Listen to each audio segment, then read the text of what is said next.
Twelfth class की पहली poem हम स्टार्ट करने जा रहे हैं। इसका नाम है माई मदर एट 66 बाई कमला दास। चलिए इसको स्टार्ट करते हैं। देखिए, पहले हम इसके बारे में बता देते हैं, इसका बैकग्राउंड बताते हैं कि क्या है।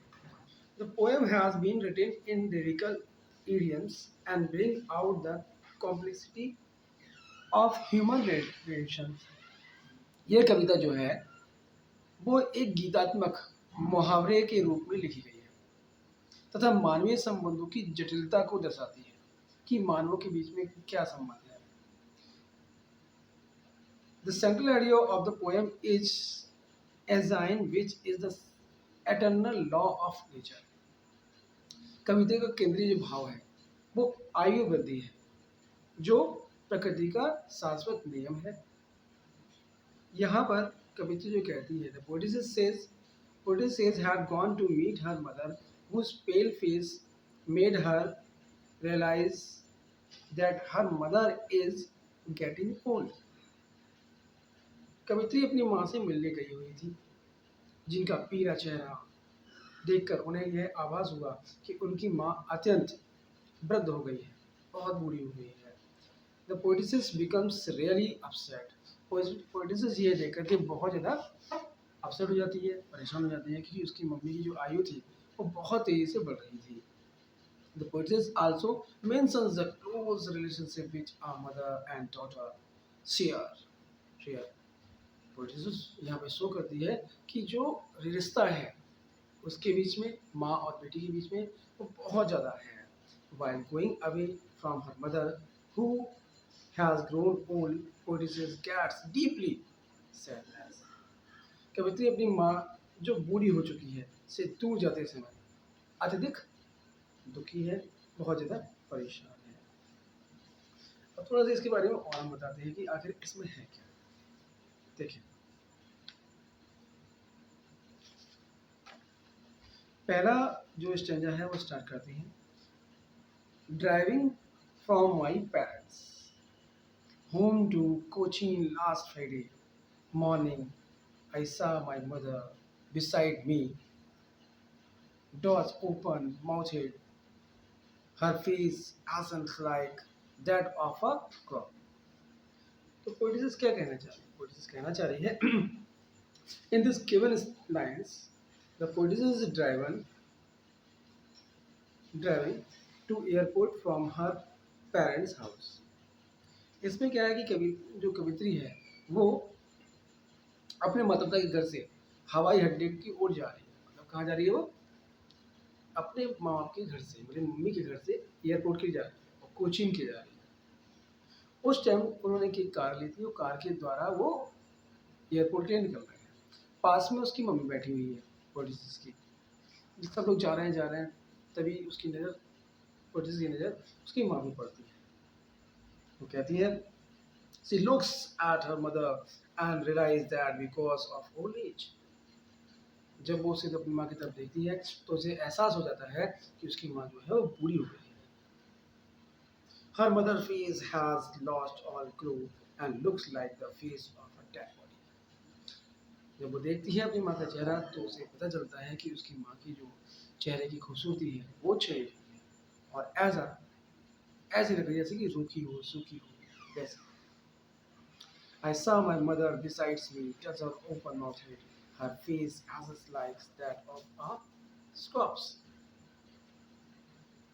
देखिए, पूरा जो स्टैंजा है उसका अगर मैं एक्सप्रेशन पूछता हूँ तो देखते हैं एक्सप्रेशन क्या एक्सप्रेशन होगा इसका। The poetess had gone to visit her parents' home near Cochin।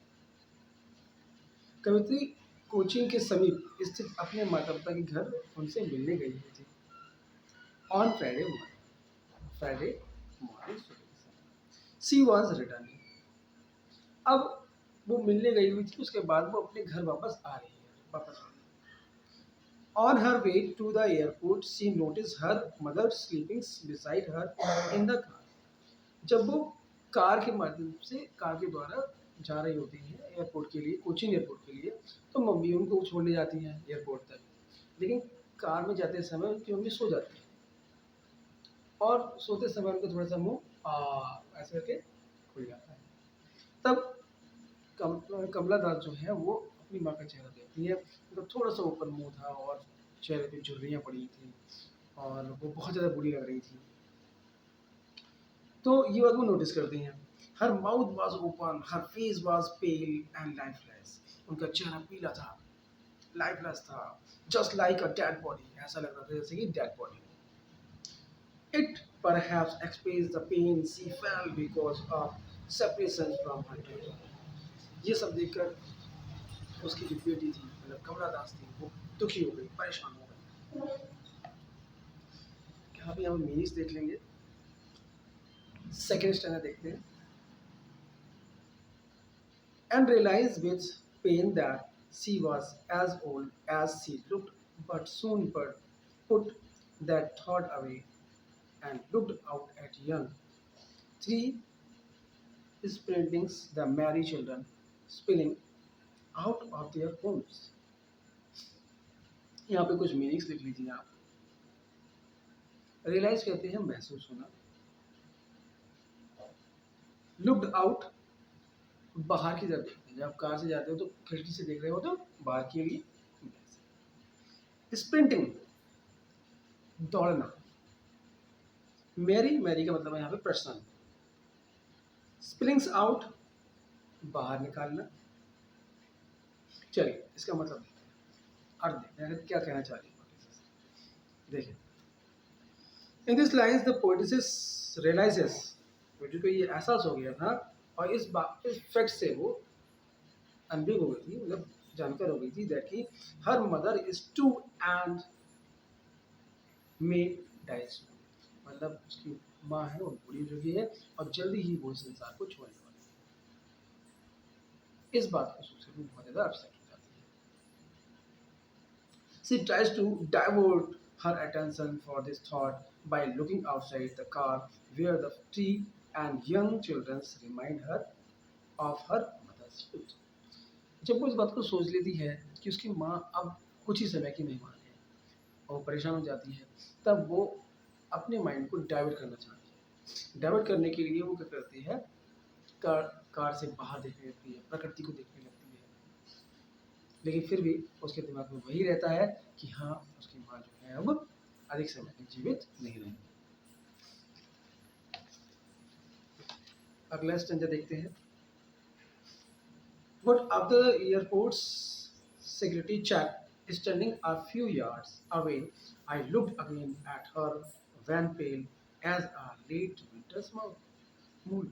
Sorry, फिर से आपको इस पोएम को, इस स्टेंजा को दोबारा पढ़ता हूँ, गौर से पढ़िएगा, बहुत इंपॉर्टेंट है ये स्टेंजा। ऐसा समझ लीजिए ये जो पोएम है बहुत ही ज़्यादा इंपॉर्टेंट है आपकी एग्जाम की पॉइंट ऑफ व्यू से। इससे आपको एक ना एक स्टेंजा जरूर मिलेगा, इसलिए मैं आपके लिए ये स्टेंजा फिर से पढ़ रहा हूँ, गौर से सुनिए। But after the airport's security check, standing a few yards away, I looked again at her, when pale as a late winter's moon. क्या मतलब इस बात का? देखिए, जब ये लोग कार से एयरपोर्ट पहुंच जाते हैं, ये और इनकी माँ, तो अंतिम गुड बाय हो रहा होता है। एक बार फिर से पोएटिस की जो नज़र है वो माँ की चेहरे पर पड़ जाती है। जब सब सिक्योरिटी चेक कर लेती है और ये अंतिम गुड बाय कर रहे होते हैं, तो जब वो उनके चेहरे को देखती है कुछ ही दूरी से, I looked again at her, when pale as I late winter's morn. तो मुझे ऐसा लग रहा था जैसे जाती हुई शरद ऋतु, या इसको ऐसे समझेंगे कि जब वो उस माँ के चेहरे को देख रही थी तो उसने उसकी तुलना शीत ऋतु के चंद्रमा से करती है। कैसे करती है? शीत ऋतु के चंद्रमा से करती है। वह कहती है कि रोशनी मंद पड़ चुकी है। जैसे शीत ऋतु की चंद्रमा होता है तो उसकी रोशनी होती है बड़ी धीमी धीमी होती है, वैसे ही उसका चेहरा है बिल्कुल धीमा पड़ गया है, बिल्कुल सूख गया है। जैसे कोहरा होता है, कोहरे में थोड़ी धुंध छा जाती है और रंग विहीन हो जाती है सारी दुनिया, बहुत भद्दे भद्दी चीज़ लगती है, आपको ज़्यादा सुहाना मौसम नहीं लगेगा। वैसे ही उनका चेहरा हो गया था। देखिए, इसका एक्सप्रेशन समझाते हैं कि आखिर इसमें क्या कहना चाहते हैं।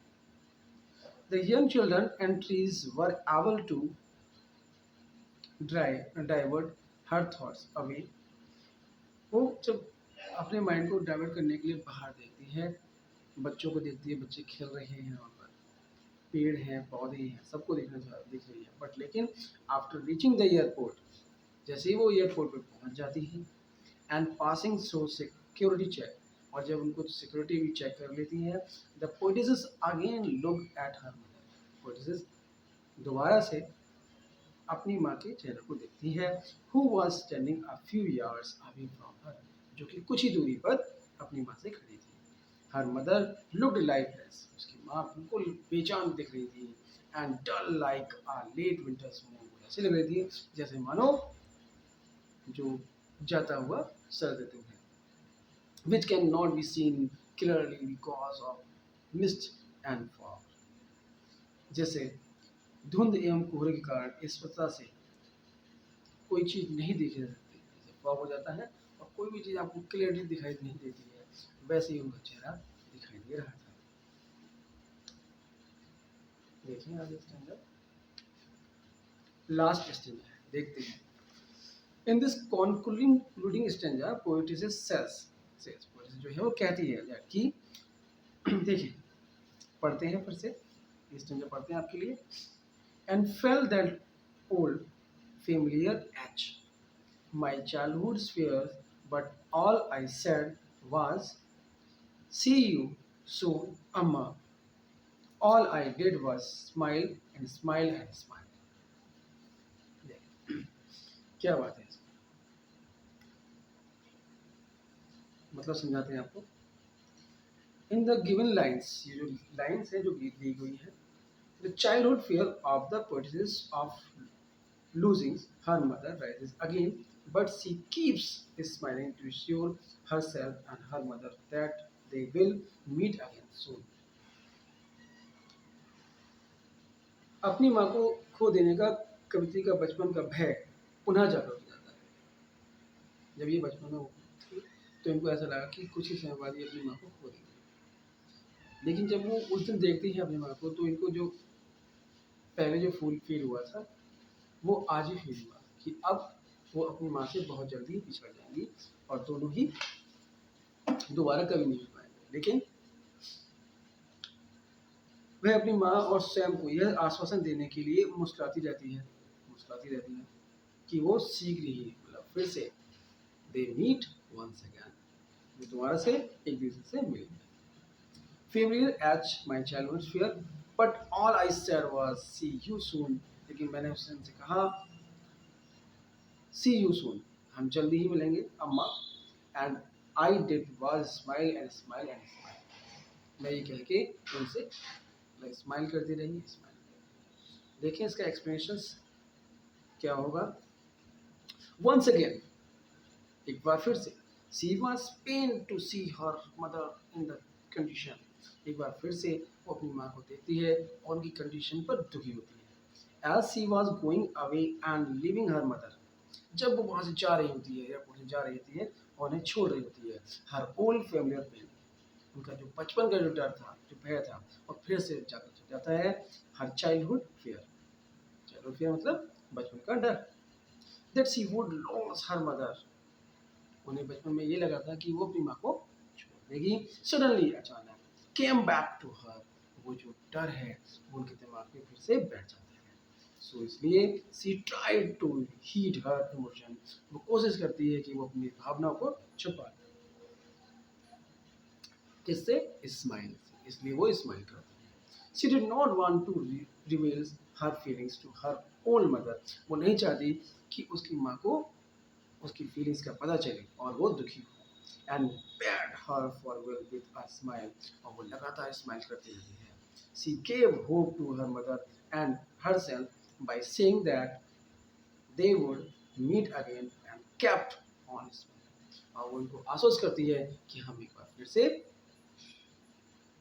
मिलेंगे और जरूर मिलेंगे। तो ये थी आपकी आज की पोएम। अगर आपको वीडियो सही लगी हो तो आप चैनल को सब्सक्राइब कर लें और वीडियो को लाइक कर दें और शेयर कर दें। Thank you class.